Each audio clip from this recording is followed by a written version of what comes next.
Mercurio en la cuenca del río Cali. Ondas que movilizan. Radio Bacana.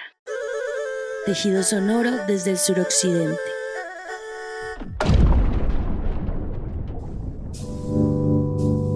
¿Conoces los impactos que tiene para nuestro ecosistema la alta presencia de mercurio detectada en la cuenca del río Cali?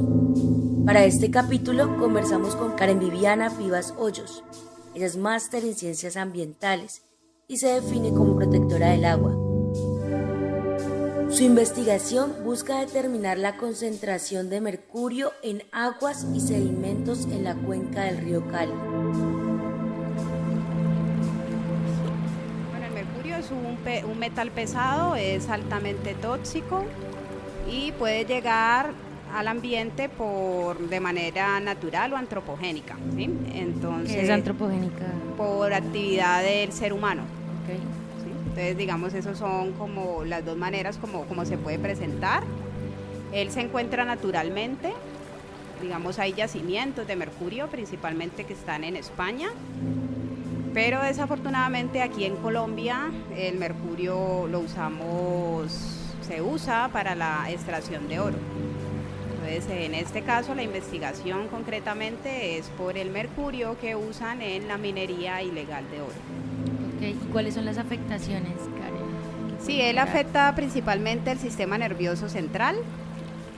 Tenemos latasia, disfunción motora y cognitiva, también insomnio, también tiene problemas de ansiedad, malformaciones genéticas y también afecta a otros órganos, pero principalmente el sistema nervioso central. Esta investigación duró más de 3 años y tuvo diferentes desafíos que Karen nos compartió. Entró a trabajar en el DATMA, también en el laboratorio, entonces ahí tocaba monitorear agua, humedales, ríos, también pozos de agua subterránea. Entonces como que ahí entra pues más el contacto laboral y desde ahí es donde nace también la investigación del mercurio, estando en el laboratorio ambiental del DALMA. Sí, pues fue principalmente en la cuenca alta del río Cali. El río Cali se compone de 2 ríos que son el río Felidia y el río Pichindé. Entonces el monitoreo se llevó a cabo desde los páramos. Algo que es importante también mencionarlo, tenemos páramos en la cuenca del río Cali. El páramo se llama el Alto del Buey. Tomamos muestras en los nacimientos que están más o menos a 3.800 metros sobre el nivel del mar. Luego recorrimos la parte alta, que es zona minera, en ese tiempo era muy minera. Ahí tomamos muestras y luego donde se junta el río Felidia con el Pichindé, que es como en la unión, y antes de la bocatoma del acueducto de San Antonio. Estamos hablando de que ese río que todo nace... el viaje del agua ahí. Sí, que nace en el río Felidia y Pichindé, al final es el río Cali, es el que lo forma y de ahí se abastece una gran cantidad de la población del oeste de nuestra ciudad. Hay que ver la información actual, pero lo que sí es seguro es que los sedimentos tienen concentraciones altísimas de mercurio en sedimentos y que se han regulado es a través de las normativas internacionales, porque en Colombia todavía no tenemos límite permisible de mercurio en sedimentos. O sea, eso no está regulado todavía. No. Recordemos que el sedimento de un río es el conjunto de partículas sólidas de origen mineral y orgánico, que son transportadas y depositadas por la corriente del agua. Esas partículas varían en tamaño, van desde rocas y grava hasta arena, limo y arcilla. La investigación lo que arroja es en el agua cruda, que no tiene un proceso de potabilización, que es el que consumen, digamos, los ciudadanos rurales. Es un riesgo porque hay mucho mercurio. O sea, digamos, si comparamos las concentraciones con la normativa de Brasil, que fue con la que hicimos la comparación, supera por ahí 1000 veces. Entonces, digamos, es muy grave. Sí, la normativa dice, digamos que el límite máximo son 486 microgramos sobre kilogramo. 486. Sí. ¿Y cómo estamos acá? Y encontramos lugares que tenían 1000, o sea, el doble, pero en las zonas mineras encontramos 30.000, 40.000, o sea, que lo triplicábamos. Y es un parque nacional, ¿no? Entonces no solamente es el nacimiento y que hay páramos, sino que es un área protegida, que es el Parque Natural Nacional Los Farallones, donde nacen todos los ríos que surten al Valle del Cauca. También la biodiversidad que se ve, ¿no? Digamos el oso andino que está en peligro de extinción, tenemos el puma, entonces como que no es solamente un problema del agua, sino que ese mercurio al ser biodisponible también afecta lo que es la flora, la fauna, y recordemos que dentro de los parques nacionales pues la flora se transporta de un lugar a otro, ¿sí? Digamos, se van de la cuenca del río Cali a la cuenca del río Pance, eso pasa. Okay. Entonces, también el mercurio tiene una alta presión de vapor. ¿Qué quiere decir eso? Que gran parte del mercurio se evapora y va a la atmósfera. Cuando va a la atmósfera, él puede transportarse de lugares, podría transportarse de lugares donde no hay mercurio a donde sí hay mercurio, por deposición húmeda o seca, por la lluvia, ¿sí? Y se puede transportar también por el aire. Por eso lo importante es seguir investigando, de mirar en otras zonas, de no parar los monitoreos del mercurio, de hacerlo en otros compartimientos, en aire. No sabemos, bueno, qué pasa en el aire de esa zona. También habría que hacer investigación por ese lado. Hay unos lomones de mercurio. Lomones que quedan de los residuos mineros de tantos años. ¿Qué es lomones? Son residuos, digamos, de arenas que van quedando y se forman como parecen una montaña. Entonces cuando llueve, ellos se arrastran. Como esta cuenca tiene pendiente, pues se va arrastrando todo ese material particulado y eso también llega acá. Desde el año 2018. 18. Sí. Se hizo el proceso de muestreo. Me gradué en el año 2020. Y todo el proceso de divulgación y digamos del movimiento ambiental ciudadano que se creó, pues eso sí fueron otros 3, 4 años, para que el tema sea hoy una prioridad, ¿no? Y sea también una conciencia colectiva. Eso también fue otro trabajo que ya no es técnico investigativo, sino ya como social y de conciencia. Es todo un reto principalmente también con los medios de comunicación, porque yo recuerdo que cuando sacamos la investigación, lo primero que dijeron a los periodistas es: quiten esa información, porque eso no es verídico. La invalidaban, sí. Bueno, el proceso investigativo para las mujeres es un reto. Investigar y liderar un proceso, la verdad no es fácil.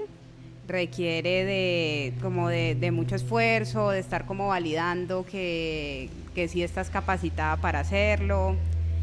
En este caso, aquí en Colombia se cerraron todas las puertas para realizar la investigación. Yo busqué ONGs, también con el DATMA intentamos que saliera el proyecto por ahí. Todas las puertas se cerraron, fue muy difícil. Y al final lo logramos, fue por una cooperación internacional.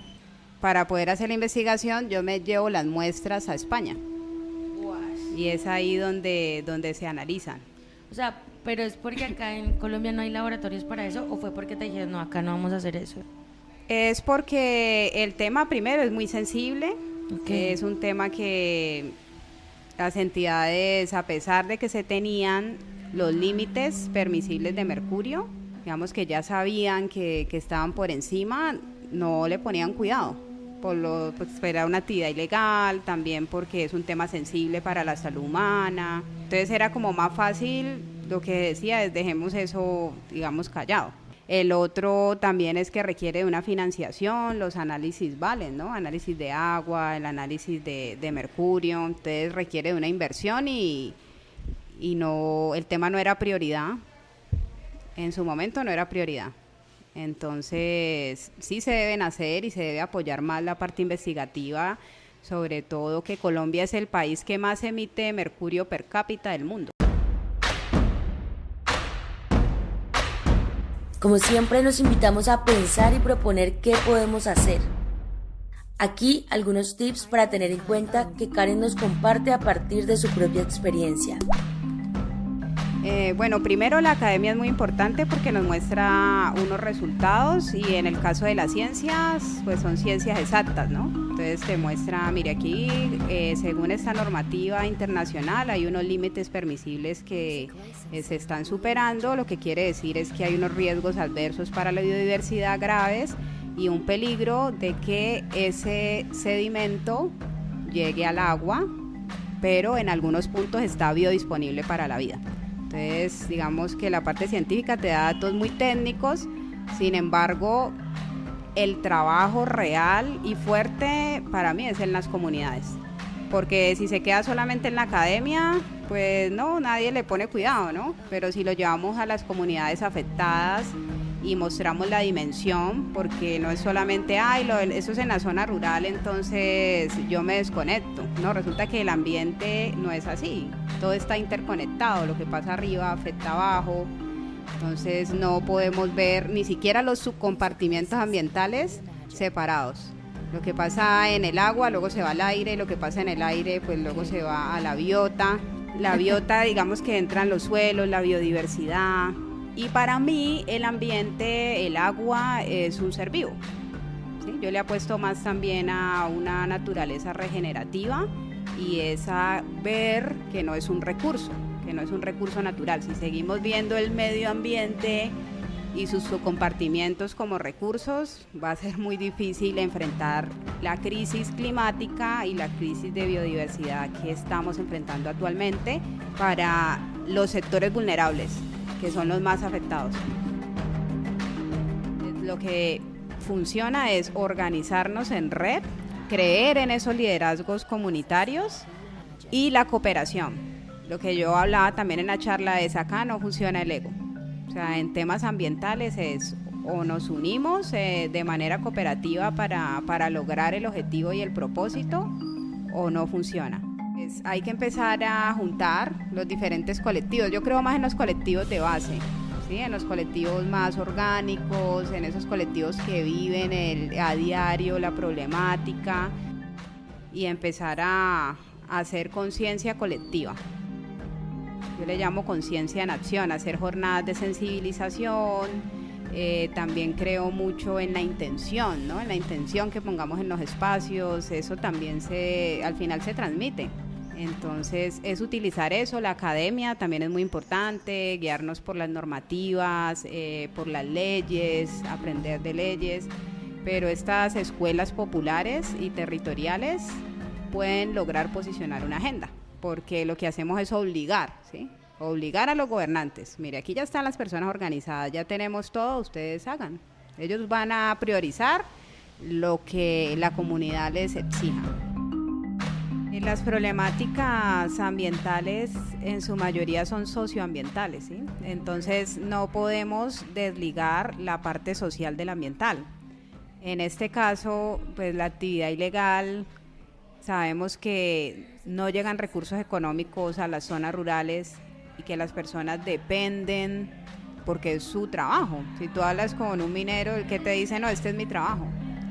Entonces, si no le das como unas garantías para que puedan subsistir, para que se puedan sostener estas familias, pues ¿cómo les exiges que, digamos, que cambien la actividad? Entonces, si de manera profunda no se arreglan los problemas, que son estructurales, van a volver. Entonces, las soluciones no pueden ser a medias, porque sería, bueno, yo cierro las minas y si la persona no tiene cómo vivir, pues va a volver. Entonces me parece que si vamos a hablar desde la política tiene que ser integral y debe estar el ser humano, también el ambiente, y lo que tenemos que trabajar es en la conciencia, porque para mí como están los ríos de tu ciudad es un reflejo de cómo está la sociedad, ¿sí? O sea, un río que está, claro, contaminado, ríos que tienen basura, pues es un reflejo de cómo está la sociedad. Entonces eso nos muestra de que tenemos que empezar en un cambio, pero los cambios son graduales y se logran a través de la conciencia. Yo le apuesto a eso sin dejar de ser crítico, ¿no? Karen hace parte de la comunidad con la que se está coinspirando la movilización por el cuidado del agua. Aquí nos comparte otra de sus motivaciones para juntarse a este ecosistema. Bueno, primero decirles que a mí me duele profundamente la doble jornada laboral que tienen las mujeres cuidadoras que están defendiendo el agua en Los Chorros y en Menga. Eso es lo que a mí me motiva a decir voy a estar en la movilización por el agua. Me parece el colmo que personas que derrochan el agua, que tienen piscinas, ¿sí?, que tienen jacuzzis, y que estas mujeres de estos sectores no tengan derecho al agua. O sea, me parece que es tenaz. Entonces yo apoyo esta movilización completamente porque me uno a esas voces de esas mujeres. Me parece el colmo que no tengan agua. Le decimos a la alcaldía y le decimos a la gobernación, venga, ponga los ojos acá. Si quieres unirte a la movilización por el cuidado del agua, no dudes en escribirnos. Infórmate, comparte y movilízate. Ondas que movilizan. Radio Bacana. Tejido sonoro desde el suroccidente.